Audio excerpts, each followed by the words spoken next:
In this video, I want to show you how to fully set up your Epson EcoTank ET-2850 from the very beginning. I have simply unboxed the printer and we'll go together step by step.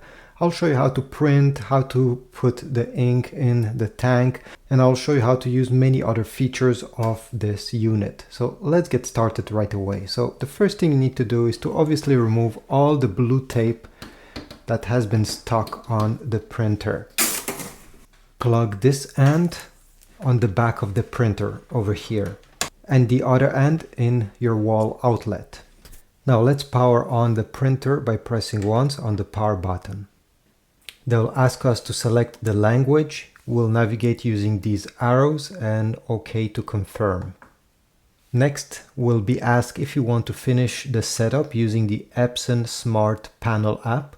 We will say no over here because I'll show to you in this video how to do it. I think it's easier than going through the app. They will ask us to check the scan lid and make sure that there is no more protection material on it. They'll ask us if we remove all the protective materials, and one that many people forget is the one on the side over here. All right, to remove this one, you need to open, okay, stick your fingers on the side, open this top lid and then pull out this blue tape that is inside as well. Now we can go ahead and select yes and OK. Press OK. Press OK again. OK. And now they will ask us to fill the ink tanks with the ink and hold down the question mark button, this button over here, for more than 5 seconds at the end. So now let me show you how to fill up the ink on your printer. The ink bottles comes in this plastic, wrapped in plastic, so let's first remove them. And by the way, if you want to buy additional ink bottles, I'll put link in the description towards Amazon. This is where I think is the cheapest, and yeah, you get them quite quick. So next step, once you have removed them from the package, is to go on the printer itself. To have access to the ink panels, you cannot simply open the door. You need to stick your fingers over here on the side and lift this top cover. Lift it completely and it will stay locked in place, so you don't have to all hold it. And now you can slide the cap that is covering each ink tanks. Now it's very important to put the right ink in the right tank. So we have black, yellow, magenta and cyan. Never mix them up because it will be very hard to remove the ink and replace it. So let's start with the black ink. We're gonna first open this blue cap over here simply by pushing up. Take the black ink bottle, okay, black. Remove the lid. And now what we have to do is to simply put upside down this bottle. Don't be afraid, it will not leak. Obviously don't shake the bottle. And I don't know if you notice here on the bottle itself, it has this guides, and these needs to go in right over here. This is simply to maintain the bottle in place so it does not fall down. So let me demonstrate. And once you have put it in this position, do not touch it, do not squeeze it, do not shake it, just wait and check the ink levels over here. The ink tank for the black ink is the larger, as you see. It will take a bit more time than the other ones to fill up, but as you see, it goes quite quickly. In around 45 seconds, it should be completely filled to the top. You don't have to fill it to the maximum, by the way. If you simply want to put half of a tank of black ink and keep the other ink, I don't know, for another printer or for another occasion, well, you can do it. You can stop right now, take the bottle out and put the cap back on it. It will not spill out on your table. But in my case, I will fill it up completely. Usually once it arrives to the top, you will stop hearing the ink going out of the bottle. Okay, I think it's almost done. Yep, all right. So once it has filled up, go ahead, remove this ink bottle and put the cap. Again, you see, it does not spill on your table, so you don't have to be quick. Make sure to completely tight the bottle because there's still a bit of ink left, maybe that much, not a lot, but still keep this in a closet away from the sunlight, and maybe in next year when you'll need it, it will still be good. Again, make sure it's tight, because if it's not tight, air will come in and the ink will dry out. Now let's do the next one, which is the yellow.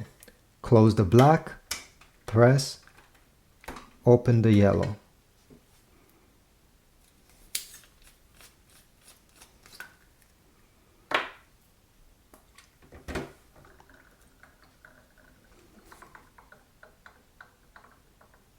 Remove and put the cap on.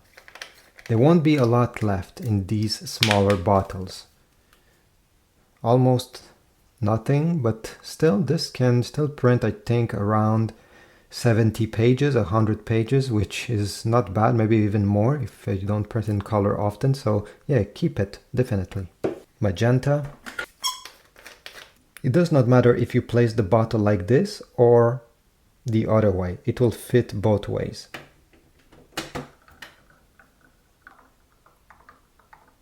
If you notice that the bottle has stopped transferring the ink in the ink tank while the ink tank is not fully filled up, what you can do, although they say to not shake it, you can, it happened to me in the past, okay, simply move around the bottle in a circular way and usually it will unclog and the rest will fill up.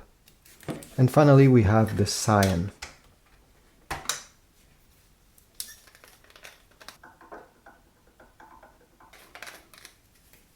And this is it. You can close this, close the cap, and for the lid, you simply have to push it down.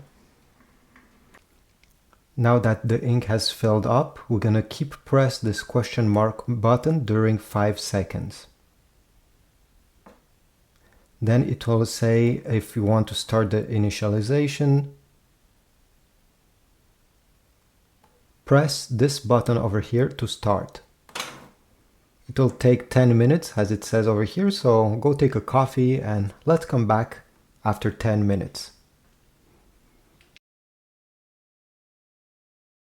I'll show you how to connect them, how to print using your iPhone, and also how to get the scan results directly on your iPhone using Wi-Fi.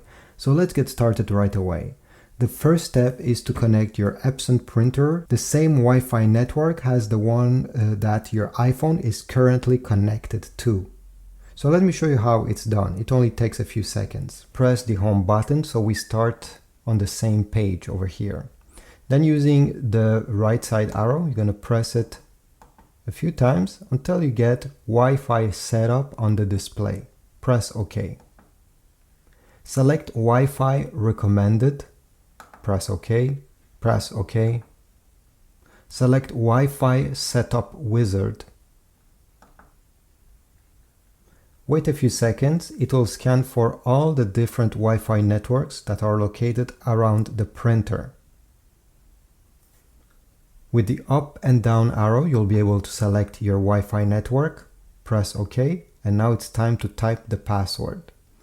If your password has numbers or maybe some symbols, you need to go down over here, press OK, and the keyboard on the display will change. At the end, select the OK located on the lower right side and press OK on the control panel. You will get setup complete. Press OK, and now your printer is connected to the Wi-Fi.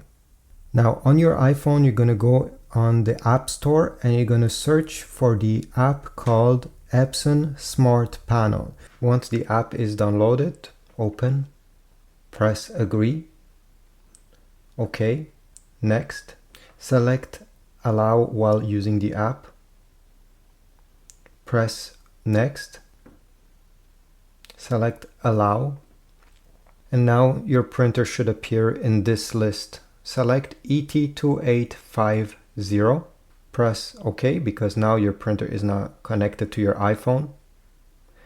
Next, what I suggest here, they just ask you how do you want the app to look. In my opinion, the one on the right side is much more easy to use because every feature is laid out on tiles, just like apps. So I'll select Use Tiles on the bottom right corner. Okay, and here we are on the main menu of your iPhone app that will interact with your printer. If you want to print a picture or document, simply select Print. Select which one of these you are trying to print. I'll say Document. Select your document that is located on your iPhone.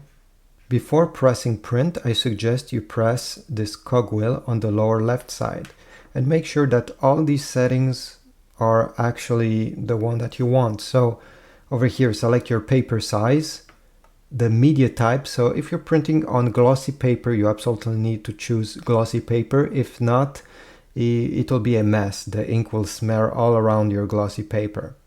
Anyway, the other settings that are important over here, so color or black and white, and if you want to print on both sides of the paper or just one side. Here you have the number of copies as well. I just want one, so I'll leave it 1. Press Done and select Print.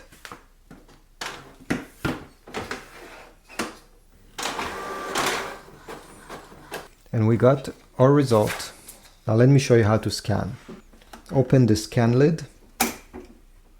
Take the paper, the document you want to scan, place it facing down with the top part of this document. You see this is the top part towards the right side. Now you see there is an arrow over here. You simply need to glide the corner of the paper until it touches the corner with an arrow. Close the lid of the scanner, go on your phone. On the main page, you're going to press the scan button. You're going to have a few options. So if I go quickly through them, you have the scan document size, the image type, so select color or black and white over here, resolution. You have the choice to choose between 200, 300 and 600.